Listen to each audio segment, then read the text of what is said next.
Okay, so since we left the web browser, we've got a bit of a glitch going on with the Satio. As you can see in the bottom right corner here, we've still got the full screen icon, even though we've completely exited the web browser.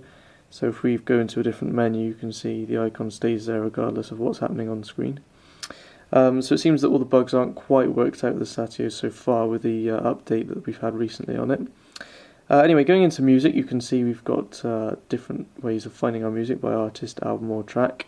You can also create playlists on the handset, and then there's things like audiobooks and podcasts are also supported. So we just go into albums, for example. You can see at the side here we've got all the album art for all the music we've got on the memory card that has album art set. So if we just pick an album, we can then go and choose a song. So just say go for this one. And then it will just play straight away through the loudspeaker on the top of the handset there, which can also be used for voice for calls as well as a loudspeaker. You can see we get quite a lot of information on the screen all at once. We've got the artist name and the song name and the album name at the top. Then obviously a larger version of the album art that we saw a minute ago. And then some controls at the bottom here. Also get a counter that counts up and down, and also the number of the song in the playlist that it's currently playing.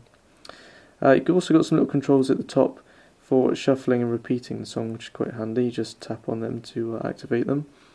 And also a volume control at the bottom, which you can use on screen, or you can use the volume controller on the side to adjust the volume as well.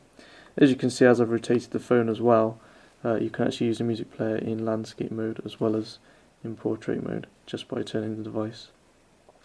Beneath that we've also got this button here, which takes us back to the home screen and allows us to play the music on the home screen whilst we do other things. So we could then go back into the web browser or use different functions, maybe view some photographs or something as the music is playing. And we can control the music from the home screen as well, just by tapping on the on-screen buttons.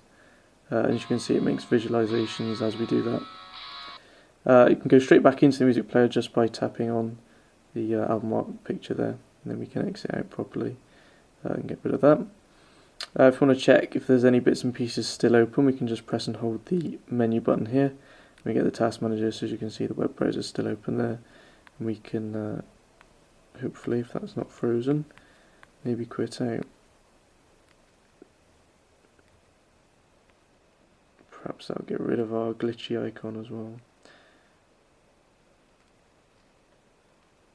There we go, our icon's gone now, which is pretty handy. So now that's all closed down, you can see the application is completely gone now from here. And we can go back and have a look at the video player. So if we just move on into the video player there, you can see we've got a YouTube option, or we can just view any videos we've taken or any videos loaded on the card. So we've got a movie loaded on the card here. And we can again watch that in either landscape mode or portrait mode. So there's landscape. It's a pretty good quality. As you can see, the screen's quite bright, and you can adjust the volume as well on the top there. So it's quite a bright screen, pretty good playback. It doesn't support Xvid or DivX videos though, which is a bit of a shame. But you use your AVIs and MP4s, it does support, so you can put most videos on there pretty easily. Anything that your iPod would quite easily play from iTunes could be loaded onto here. So as the Satio is mainly about its camera function, let me quickly show you that. It's a simple case of just sliding back the lens cover. You can see you get some LEDs light up on the shutter button inside the lens cover. And then the camera screen actually turns into the viewfinder. So we've got some various options at the side here, if just try and get it in focus. So we've got some different scene modes. We've also got some shoot modes, so you've got best pick and different bits and pieces like that you've seen before on Sony Ericsson camera phones.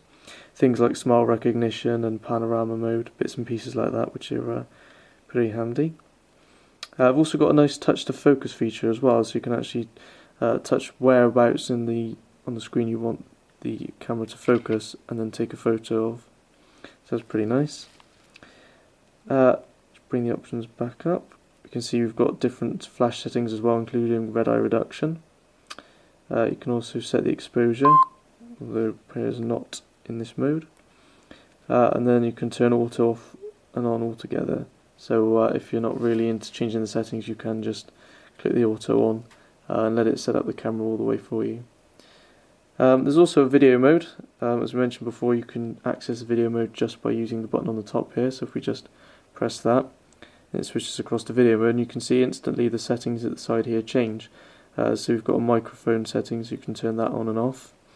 We've got a night mode setting, we've got a torch setting, so if you want to just turn a light on for the video if it's dark, it'll use the LED light which is used to focus with a normal camera. And that's pretty bright at night, you can't really see it here, but if it's dark it is pretty good and pretty adequate for quite dark situations. I've also got the exposure setting on this as well, which is actually allowing us to set it in the video mode. And then again a full auto mode if you just want to turn all that off and just let the camera do its thing. You can just hit that button. Video quality is actually pretty good for a Sony Ericsson. I think this is the best I've seen in terms of video on a Sony Ericsson. You can see you can get into all the options for the photo, video camera, and then just normal setup options as well. I've got things like geotagging on the Sony Ericsson Satio's camera. You can adjust the white balance and also the actual video resolution stuff as well. Also the photo resolution you can adjust the picture size. It doesn't have to be 12 megapixels, but weirdly enough, as you go down between 10, 9, 5 megapixels, the actual aspect ratio of the photo changes as well. So as you can see here, it's a 4:3 photo if it's 12 megapixels, 3:2 photo if it's 10, and a 16:9 photo if it's 9 megapixels. So depending on which setting you choose, the photo will actually come out a different shape. You can see we've also got things like a self timer. You can have manual focus, as we showed you a minute ago, the touch to focus on the screen if you want to focus manually. There's an image stabilizer as well for if you've got a bit of a shaky hand, and also some different effects, just colour effects that you usually see on most cameras. If we can try and get it to respond to my touch. Ooh. There you go, you can see we've got negative, solarized, sepia and black and white. It's not very easy to actually get onto the options. As you can see here, I'm actually struggling to tap some of them. The screen is not the most responsive screen, which is a bit of a shame. But generally when I was outside with cold hands in the cold weather, it was still pretty easy to use the normal basic settings with the big buttons at the side. As you can see, buttons are quite large. Oops, a bit slow to react though. So you can quite easily press any of the buttons. And then once you've taken a photo, you can just hit the play key, which is there just next to the camera key. And it'll take you straight into see the videos and photographs that you've taken. You can just swipe through all of those and have a look at your different shots that you've made. Okay, so as I mentioned earlier, we've got GPS on the Satio as well. So I'm just going to show you that we've got a few different location services. You can firstly geotag any photos you take, or we've got these different bits and pieces in this location folder.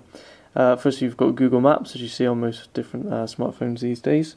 And we've also got a Wise Pilot turn-by-turn navigation service. So we just quickly pop into Google Maps. You can see we've got it set to satellite view. And that's actually quite a surprise. Compared to the web browser, it's pretty quick to move around as you have a look around the map. It's a lot quicker and a lot more smooth than it is to move around web pages on the web browser. And also you can zoom in and out quite easily, and as you can see, the HSDPA connection is making a good job of loading up new map areas as I go into them. So obviously it's having to load this all on the fly, and it's doing so pretty quickly, which is quite good. And then we can just zoom out and zoom in using these buttons here. So that's pretty nice. We can just move back down to the options now and go and have a look at Wise Pilot. Unfortunately, I don't think we've got a GPS signal indoors here, so I'm not sure we're actually going to be able to see the navigation screen. But as you can see, it's a pretty large buttons, pretty easy to use whilst you're on the go, and you can search various different things, and you can search petrol stations and different stuff like that. So it's pretty good to use. You can search different intersections, businesses, all different kinds of details. And get it to give you step-by-step, turn-by-turn navigation. Last but not least, we'll just move on to messaging quickly, just so I can show you the keyboard. As you can see, we've got a few email accounts set up, so you can set up both POP3 and IMAP4 accounts, which is pretty good. We've also got RoadSync here, which is used to sync things from the Microsoft Exchange server if you've got one set up and you want to sync across maybe contacts and calendar entries. then you can do that via this road sync program, which is pretty handy. So if we just go into a new message, I can show you the keyboard. Just tap down here, and as you can see, it's defaulted into this full screen QWERTY keyboard. You can actually change the keyboard down here at the bottom, so I can go to an alphanumeric one, and you can see we get that in landscape mode. Portrait mode instead of landscape. Not sure if we can get it in. Oh yeah, we can get it in landscape mode as well. So you can use it at the side there, although obviously it seems a bit odd to have it over to one side. It's probably easier to use the alphanumeric keypad in portrait mode. There's a few other different options as well. We've got a handwriting mode, so you can just write on the screen with your finger to make your writing, or a mini QWERTY keyboard, which comes up at the bottom as you can see there. But as you can see, I mean, the mini QWERTY keyboard is tiny. I mean, you can't very accurately use that without pressing the wrong buttons, which is a bit of a shame, really. Personally, I would have liked to have had the full screen QWERTY keyboard, the large one, but have a portrait version. But unfortunately, you can only get the large QWERTY keyboard in landscape mode, not portrait mode. So that's the Sony Ericsson Satio, first 12.1 megapixel camera phone on the market, I believe. It takes some very impressive pictures whilst we've been using it, so we're pretty happy with the camera abilities of the Satio. Otherwise, the screen's maybe not as responsive as we've seen from things like the iPhone and various HTC devices with capacitive screens. But generally it's not too bad for a resistive screen, and generally pretty easy to use. So overall, we're pretty impressed with the Sony Ericsson Satio. I'm Russ Jeffers from mobileburn.com.